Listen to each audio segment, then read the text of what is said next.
Hi friends, welcome back. I'm Leah, your modest type girl, and today we are going to be talking modesty and body positivity. Can they coexist? I'm your girl who loves a good maxi skirt, but I also love a size inclusive rack at Target. So if you're tired of feeling like you have to be forced into wearing and covering up with a burlap sack or a tent, or you feel like you got to bear it all for clicks or the algorithm, this is the chat for you. So let's get into it. So today we're going to be unpacking two big buzzwords, modesty and body positivity. Now, spoiler alert, I am here for brands that do promote size inclusivity. Now, I mean that in regards to making products that are not for just a size 4. Okay. And I feel like I can speak to this because I have experienced both ends of the spectrum. I have been skinny mini, I've been a size 2, and I've also been on the fluffier side or chubby, or as if you grew up in the era I grew up in, fat. And that's not a fun word nowadays, but I will always call it fat. I don't know. That's what I call myself when I feel big. Maybe that's some room to grow. I don't know. But I've been bigger and I've been like a size 14. So I feel like I can speak to this conversation and this topic from both ends. So I do believe in inclusivity when it comes to sizing for trends and everything that's like in style, because I don't think that you should be wearing a tent if you're larger. I just don't. And I think that brands have done a better job about including people that aren't a size 4 into the fashion conversation. But on the other side of body positivity, I think it's kind of morphed into something that can be toxic. It has went from being happy and confident in the size that you're at, and maybe the size that you're moving towards or you want to be, into, you know what, if you got it, you got to flaunt it, you better show it off and all of that, which is the antithesis of modesty, right? So that's where I get a little bit of a, I don't really know too much about that. So like, I don't know about body positivity and being like some celebrities who will wear a cat suit and everything out and just say, I'm large and I'm proud of this. So let's talk about the good side of the inclusivity. So there's brands like Abercrombie, Old Navy, Aerie, any really name big brands now carry a very wide spectrum of clothing. And if we're talking dresses, femininity, and beautiful romantic feels, and just everything feminine, the two brands that come to my mind and that I love and that I buy regularly is the brand Jessica and Ivy City Co.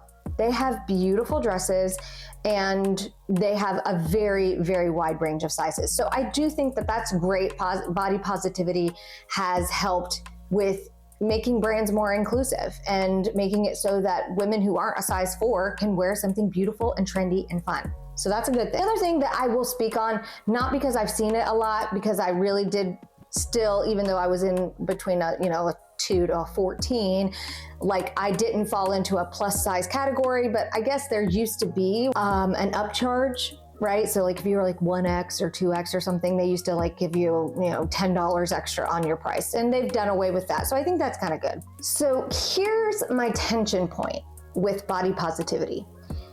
It goes from being confident in your body and confident in what you're wearing to you're only confident, or you really only love your body if you're showing it off. Love your body in, and if you do, prove it and show what you got. Like that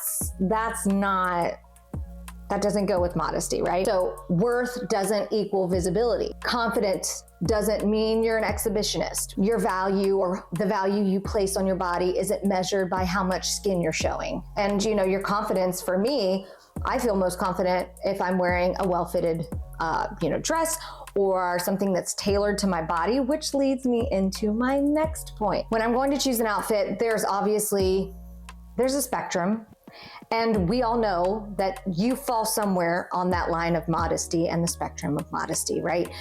My line might not be your line might not be mine, but we all know that there is a line. There are things that are obvious. Clearly a nudist, that's not modest. We can all agree on that, right? Modesty does include clothing, but it doesn't necessarily mean a dress all the time or no pants, no shorts. Like this is where it gets kind of muddy. But what I find when I'm choosing something modestly for me, I choose the fit. Does it fit my body? Well, meaning, you know, you can be a size 4 and be wearing a pencil skirt down to your knees. And if it's skin tight to your body, I don't know how modest that is, right? But at the same time, if you're very, very, very large and you're wearing something that does not fit you, even though it might not be visually appealing to someone, it can still be a stumbling block. So fit is key for me. Also, fabric. When we're talking fabrics, satins, anything with spandex or lycra, materials that don't give, like linen, you know, those things factor into how modest an outfit is going to be. I'm not going to wear a pleather skirt where it's so tight across my thighs that you see lines or you can see an imprint. Like, hello, that's not well-fitting. It is not modest. Fabrics matter. When you're talking about flattering fits, right? Being confident, putting on a dress that is 3 times your size is not going to be a confidence builder. It's not going to be flattering, you know? So I don't think the tight is not great, but neither is something that's ill-fitting on you. That is extremely too large. You know, there is proportions. If you're wearing a well-fitted skirt, maybe that's a great time to wear a blouse or a shirt that might have a little less structure. Or if you're wearing a flowy maxi skirt or something that's a little bit loose on the bottom, that's a perfect time to wear a fitted button up or maybe just a baby tee or something. Layers are your friend. Layers are like a staple for modesty. So all of those things can help just build your confidence and you're not worried about being, oh my gosh, this is too tight on me. Oh my gosh, this is so unflattering. Those things that would always plague me. Sometimes I have to struggle with trying to work through not wearing something that was just overly too big on me, just because for sake of me feeling comfortable and not wanting to showcase my flaws or showing a roll or a bulge or a dimple. All those things mattered to me and they always just flooded my brain. Shapewear also is your friend. And I'm gonna do a shapewear, video about shapewear. I love shapewear. I wore shapewear when I was a size 2. A size 4. I still wear it now and I'm in the middle, but I love shapewear and it's such a confidence builder. You feel so well put together and your clothes look better. Even if you're skinny, your clothes look better if you have a slip-on or some shapewear or something. Love shapewear. So in closing, modesty and body positivity, they do not cancel each other out. They can coincide very well. If, like always, if you like this, give me a thumbs up. Make sure you're subscribing. Share this with somebody. I'd love to hear in your thoughts, what is it about body positivity and modesty and what conversations and what kind of things in your mind go on when you're thinking about that. I'm so glad you're here. I'm so thankful that you're here.